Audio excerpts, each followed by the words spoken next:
एखादा सण, वाढदिवस असेल किंवा घरातील कार्यक्रम आपण सगळेच नवीन कपडे विकत घेतो. कपाट कपड्याने भरलेलं असेल तरीही मॉलमध्ये आकर्षक सवलत असेल तर नवनवीन गोष्टी खरेदी करण्याचा मोह अनेकांना आवरत नाही. तर आज सोशल मीडियावर असाच एक व्हिडिओ व्हायरल होतोय ज्यात विनाकारण कपडे खरेदी करण्याच्या मुद्द्याला अनुसरून काही खास गोष्टी सांगितल्यात ज्या तुम्हाला देखील नक्कीच विचार करायला भाग पाडतील. संपूर्ण बातमी पाहूया त्याआधी HPN न्यूजला नक्की सबस्क्राईब करा आणि बेल आयकॉनवरती क्लिक करून नोटिफिकेशन्स मिळवा. व्हायरल व्हिडिओत एक महिला रिक्षातून प्रवास करत असते. एक वृद्ध व्यक्ती ही ऑटो रिक्षा चालवताना दिसते. प्रवास करताना तिचं लक्ष रिक्षा चालकाकडे जातं. महिला रिक्षा चालकाच्या गणवेशाकडे पाहते तेव्हा त्याच्या फाटलेल्या कॉलरवर पुन्हा शिलाई घातली गेली असं तिला दिसून येतं. कुर्ता अनेक वेळा फाटला असावा हे या शिलाईवरून दिसून येतं.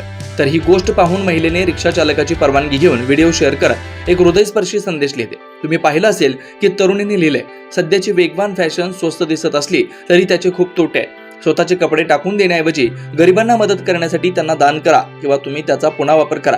आपण जुन्या कपड्यांना फेकून न देता पर्यावरणाचे संरक्षण करू शकतो, कारण कुठेतरी अनेकांना हे स्टायलिश कपडे घालायलाही मिळत नाहीत.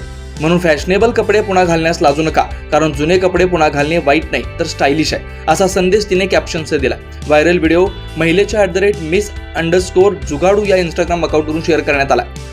तसेच महिलेनं वृद्ध रिक्षा चालकांना पैशाची मदत करण्याचा प्रयत्न देखील केला, पण रिक्षा चालकाने नकार दिला. तसेच वृद्ध रिक्षा चालक दूध विक्रेता म्हणून देखील काम करतात. वृद्ध रिक्षा चालकाची परवानगी घेऊन तिने हा सोशल मीडियावरती पोस्ट केला जो सध्या अनेकांना विचार करायला भाग पाडतोय.